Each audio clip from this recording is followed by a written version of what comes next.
Hello, it's Peter Wright and Kathleen Beauvais in Ontario, Canada. A snowy Ontario, Canada for a change, this time in April, with episode number 113 of the Yakking Show.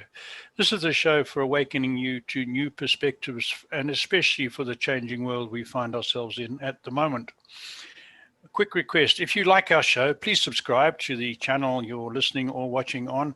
It helps our guests get more exposure, and that's important for our guests. We always have interesting guests for you. Today is no exception, but first let me introduce my welcome, should I say, my co-host Kathleen Beauvais down in a snowy Waterloo. Hi Kathleen, how are you managing with the snow? Actually, with us, Peter, it's practically all gone. There's just a dusting here and there, but for us, it's pretty much all gone now.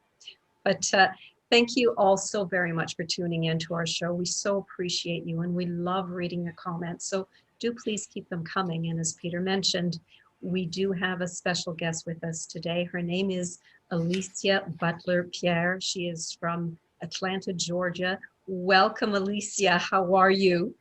Thank you so much, Kathleen and Peter. I am wonderful and very excited about being here with you all today. Now, you are the founder and CEO of Equilibria. You are a business infrastructure specialist. For our audience, can you tell us a little bit about your background and how you transitioned from being a chemical engineer to a business consultant? And perhaps you can explain what a business infrastructure specialist is. Yes, like what the heck is that, right? So my career, as you mentioned, Kathleen, started off as in chemical engineering. So I was working in different chemical plants and oil refineries. And I knew very early on into my career that I did not want to spend the next 20 to 30 years of my life being in a plant or an oil refinery. And so something very pivotal happened to me when I was working as a young engineer. Every single business unit, I'll take my first job, which was at Monsanto. I was actually making Roundup. Oh, yes. If for those who are familiar with Roundup. So many people don't realize this, but chemical engineers actually work as process engineers or design engineers. And I always found myself on the process engineering side. And what that means is, as we were making the raw ingredients or the raw materials that eventually make up Roundup, they have to meet a certain specification. And if, for example, you make a particular batch of one of these raw materials, and for whatever reason, it doesn't meet that specification, as the process engineer, I had to figure out what went wrong in the process of manufacturing or producing that particular batch to cause it to be off spec. So what happened is we had accountants assigned to every single business unit, and they would come and have these monthly meetings with us, kind of to let us know how we were doing numbers wise. And I have to be honest with you, Peter and Kathleen, it was as though they were speaking a different language. They may as well have been speaking Greek, because they were talking about assets and liabilities and equity and, all these, ratios. And it just didn't make sense because I was an engineer and I didn't have a lot of business classes or business exposure at that point. So I decided to go back to business school. And so I was working full time during the day as an engineer, going to school late at night in business school. And it opened my eyes. I truly feel as though, and this is by no means an exaggeration, the rest of the world just opened up to me. I don't see anything the same anymore. I don't just walk into a store and just look for products, for example. I'm looking at the way things are arranged within the store. I'm looking at the logo, the color scheme, the uniforms of the employees. I'm taking it all in. And so after I finished up business school, again, I saw that as my way of transitioning, honestly, out of engineering. And to be honest with both of you, my dream job was actually to work at Coca-Cola. Really? Because yes, and as fate would have it, I decided to relocate to a city. So I'm from Louisiana originally, which is which was a French colony in the U.S. And So when I left New Orleans, I relocated to Atlanta, Georgia, where I literally knew one person at the time. But Coca-Cola happens to be headquartered here. Right. And I was right. like, oh, I had it all planned out. Okay, I have my engineering degree. I have this MBA. Who wouldn't want to hire me, right? It did not happen. It did not happen. And after 2 months, it didn't take me long to say, okay, enough of this. After about 2 months of what seemed to be endless job searching, that did not yield any fruitful results, I decided to redirect that same amount of time, effort, and energy that I was spending into looking for a job working for someone else. I redirected that time, effort, and energy into creating my own opportunity. And that's how I started my company. And to answer your question, Kathleen, that was a really roundabout way of getting ultimately to your question, what is a business infrastructure specialist? When I first started my company, believe it or not, it actually started as a professional organizing company. And here's what happened. Most of my clients were operating home-based businesses. So it wasn't that they had disorganized closets or garages or basements or anything like that. They had these home offices that were a mess because they didn't have systems and processes. And that's where I started leveraging and tapping into my engineering skills, process engineering skills, and understanding, okay, it's not that these people are chronically disorganized. They certainly are not hoarders by any stretch of the imagination. They just need some really good systems and processes in place. And once those are in place, they can follow it and things won't appear to be so chaotic. Eventually, I stopped, it shifted from working inside of people's home offices and more into actual brick and mortar type businesses. And that's when the language shifted from professional organizing to business infrastructure. Okay. That's how we got to business infrastructure. Right. I got to ask you, you went to a strange city, Atlanta. You knew one person. You spent a lot of time on interviews, which didn't work. And then you started a business, which, reading your website, has now become very successful. You did all that only knowing one person in that city. So how did you get going? Oh, that is such a great question, Peter. And thank you for asking that. The power of networking. I must tell you and everyone who's listening, it cannot be underestimated. I cannot talk about networking enough. I literally went to an Office Depot. I bought one of those Avery business card template packs where you can, you purchase it and then you take it to your DeskJet printer and you make up your own business cards and you can print them right there on the spot. That's what I did. Really cheesy, nothing fancy at all. And I was like, okay, I'm going to start this company. This is what I'm going to name it. I'm going to call myself a professional organizer, put an address and a phone number on there. And I just started looking up different events that I could attend. So I would go to different Chamber of Commerce events. I would try to go to events where I thought my target audience might be. And literally, all it took is meeting one person, and then that person introduces you to someone else, and then that person introduces you to another person. But I did a considerable amount of bartering, believe it or not, when I first started, because I was trying to build the brand. I was trying to build a name, not only for my company, but for myself as well, because no one really knew me here. Right. And so I would say, you know what, Peter, if I come and help you get some things better organized and situated in your home office, in exchange, would you mind writing a testimonial for me that I can then include on my company's website? And is it okay with you if I take some before and after pictures that I can use to build up a portfolio? And that's how I started things off. And now it's funny because we're migrating to a new customer relationship management software. And one of my assistants, she was asking me, so how many contacts do you think you have, Alicia? And I said, she was like, is it like around 1,000, 2,000? I said, no, it's like 15,000 maybe. Yes. Very good. Excellent. And that's a great tip. The networking, I agree with you 100%, Alicia. It's, as an entrepreneur, that's exactly what you need to be doing in order to gain more connections. But sorry, Peter, you had another question. No, and I'm going to add to that. You'll hear from my accent, I'm not a native North American. I lived in Africa for most of my life. I came here in 2004. And I knew one person here, which was my son, who'd moved a few years earlier. Oh, wow. So I had no school contacts, university contacts, military service contacts, business contacts, sporting contacts. That was the biggest single problem I faced coming to a new country and a new continent, was not having any contacts to start a business again. So yeah, I hear what you're saying. It's so important.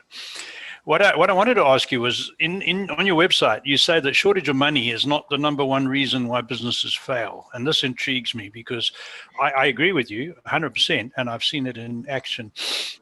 I can find many examples, but most people don't believe that. They think shortage of money is the big problem. So tell our audience more why you found that.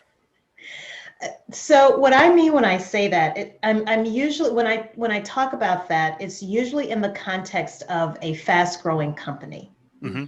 So those are companies that are in a different situation. There is high demand for whatever their goods and services are. And if they don't have the operational structure, if they don't have that business infrastructure that includes the right people, the right processes, and the right tools and technologies, the business can and will ultimately fail. Mm-hmm. Because as that demand starts to grow, the way that you deliver that product or that good or service must be consistent.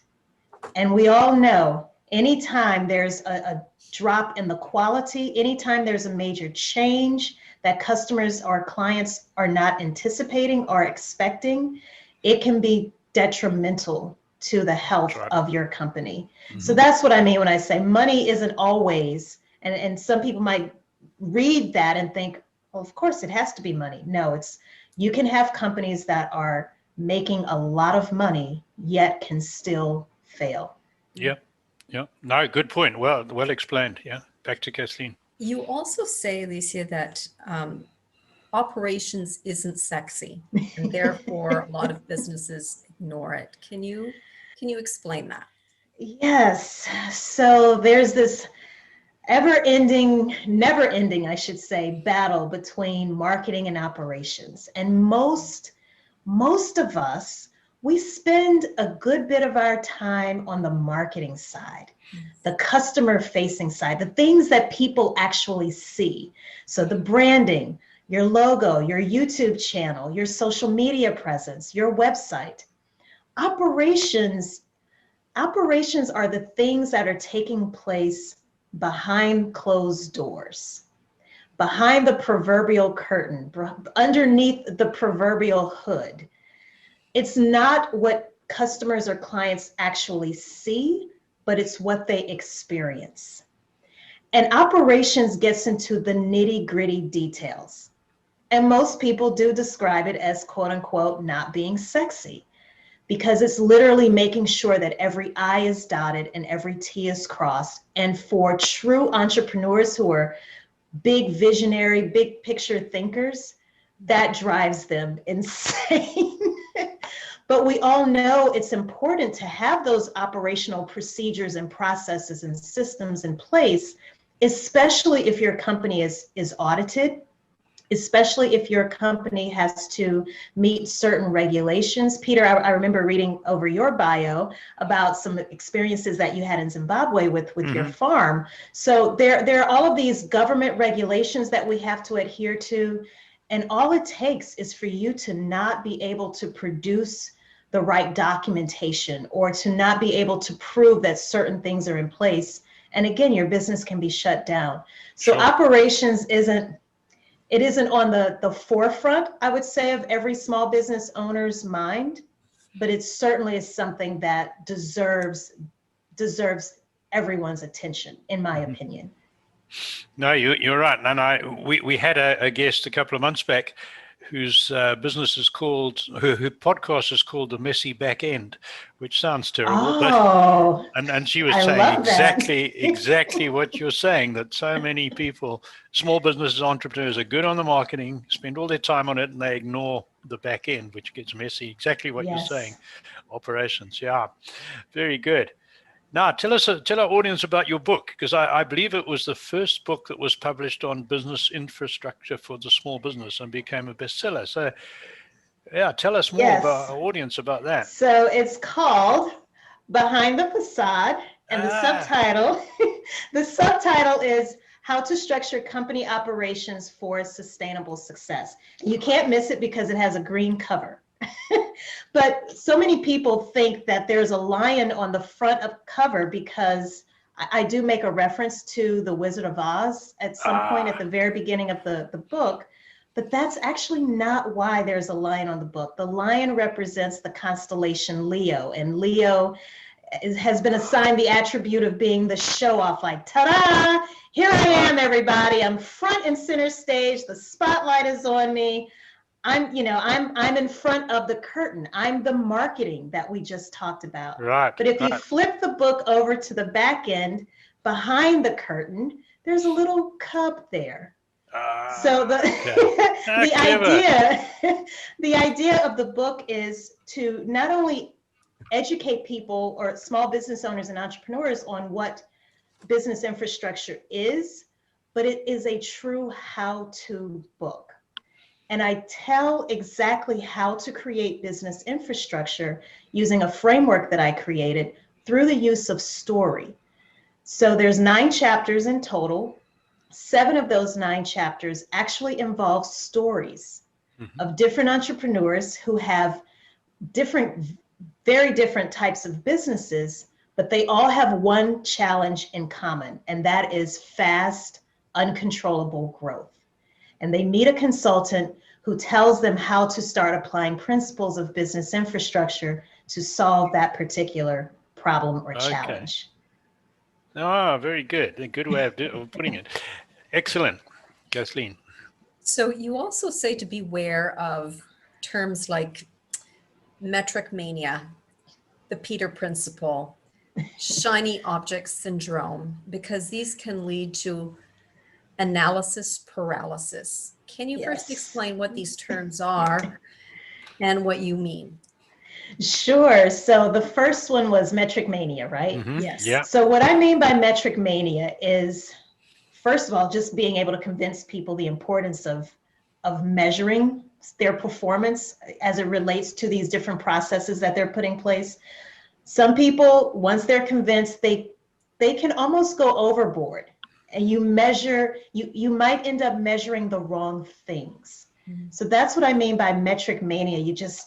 I've seen some people's dashboards where it's just, oh my gosh, there's so many numbers on it that you can't make heads or tails of what's really going on with your company. For example, let's just talk about accounting or finance related metrics. What are the top 3 to 4 metrics that if you had to fit everything onto one, let's say 8.5 by 11 size sheet of paper, what are those metrics that are truly going to paint a picture of what's going on inside of your company? And 9 times out of 10, all of those other metrics that you might think you need to measure, I think those are helpful when you're trying to do maybe some investigation. Like, why is it that we notice over the past 3 months, this particular thing in our company is actually starting to trend downward, and that's not a good thing. Let's go take a deeper dive and do some investigation, and then you can start to look into those other metrics. But trying to measure too many things at the same time, consistently, month after month, that's what I mean by metric mania. Shiny object syndrome. This is a favorite that I like to talk about. I don't know about you all. I don't consider myself an early adopter when it comes to most technologies. I don't know about you all, but many people are. So they're always going out. They're the people camping outside of the Apple store whenever the next version of the iPhone comes out. But what I mean by shiny object syndrome is it's enticing, these different technologies. Ooh, it can streamline this. Ooh, that can automate this for me. Yeah, sign me up.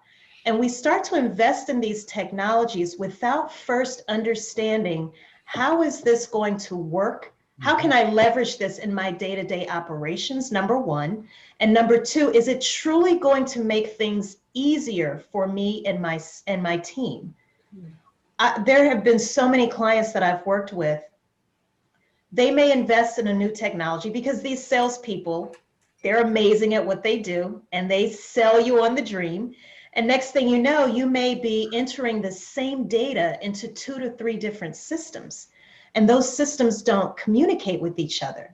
So now, rather than streamlining something that, let's say, may have before taken 15 to 20 minutes to complete, may now actually take you an hour, because you have these multiple systems that need that same data, but they don't integrate with each other. So that's why I say beware of shiny object syndrome. Make sure you really analyze any technology that you're about to purchase. Make sure you understand whether or not it truly will enhance what you're already doing. And if it's just going to create even more work, it's not something you want to invest in. And the Peter principle, that comes from a book by the same name, The Peter Principle by Dr. Lawrence Peter, I believe his name is. I think so. Yeah, a long time ago when I read it. Yeah. Yes, it came, I think the book was first published in the late 60s. Yeah.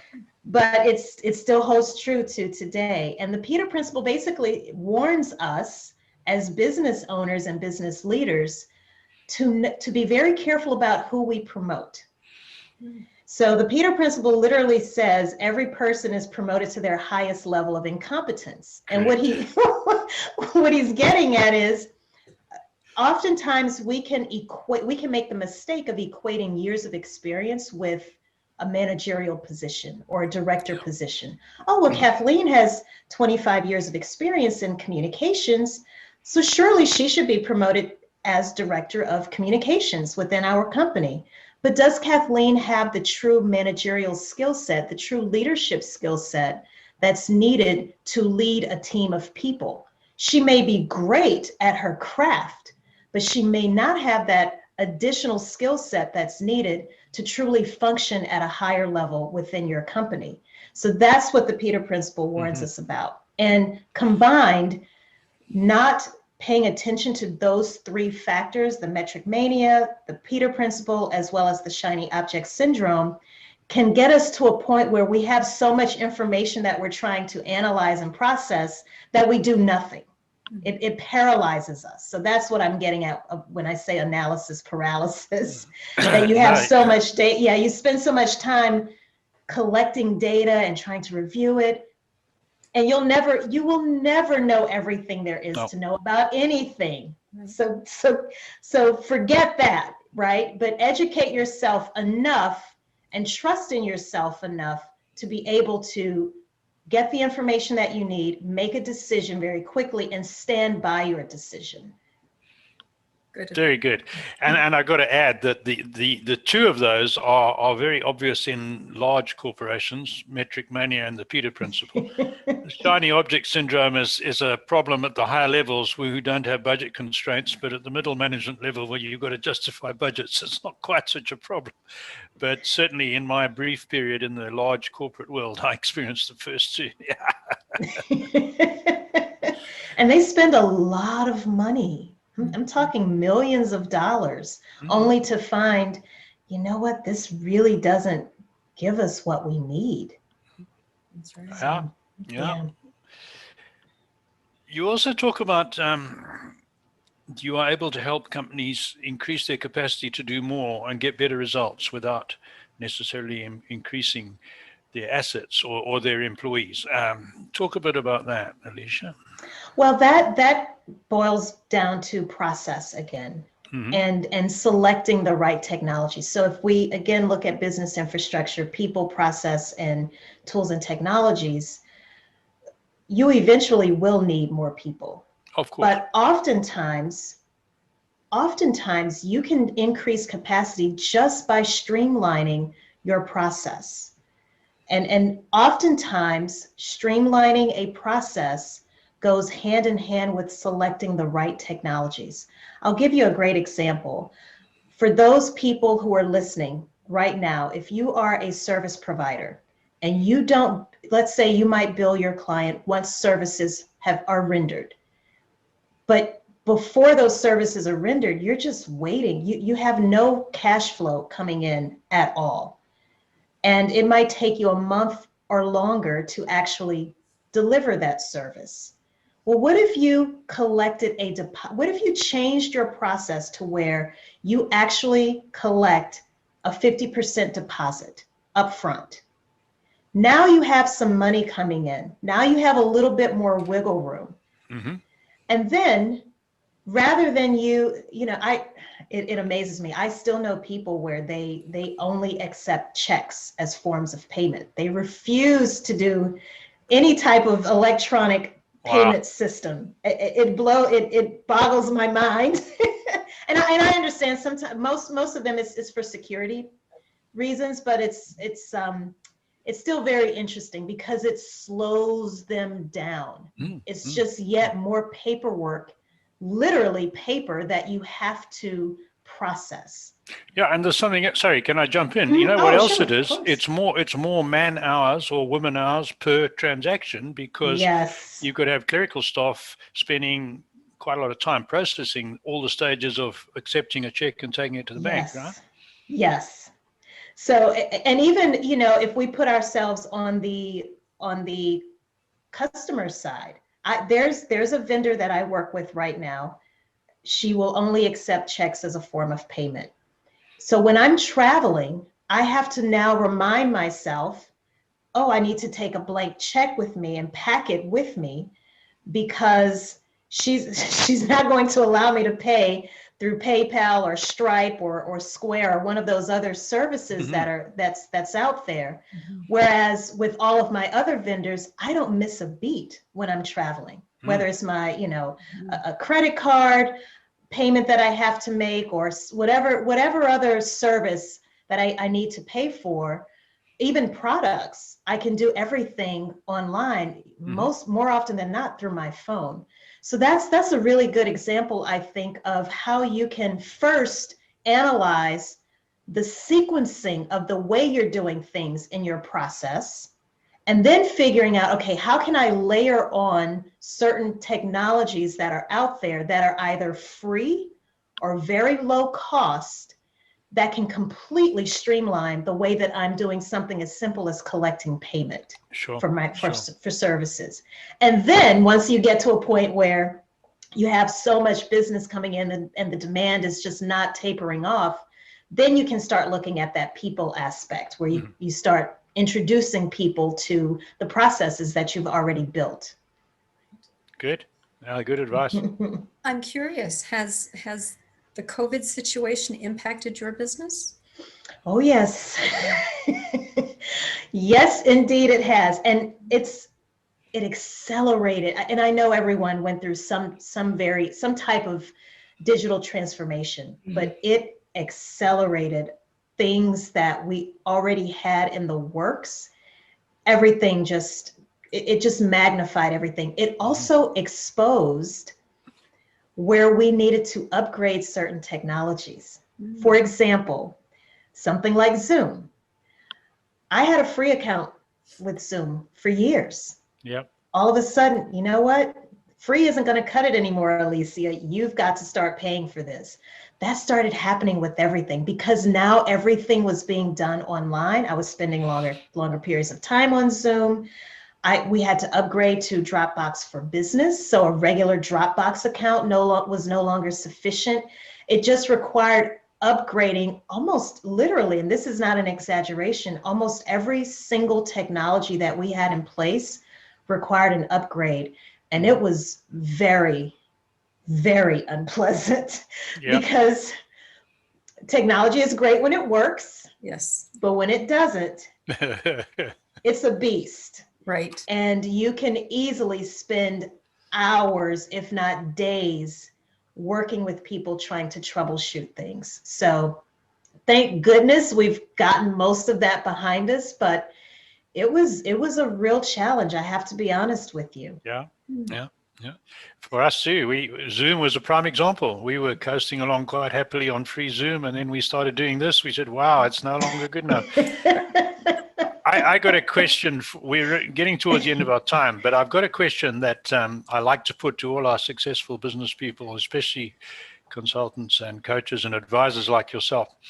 So you've had a lot of experience in different fields and with different small and large businesses now. So in your experience, what's the most important characteristic that separates the small businessman, entrepreneur, even career-minded managerial person from the successful, from those who are not so successful? Is there one key element?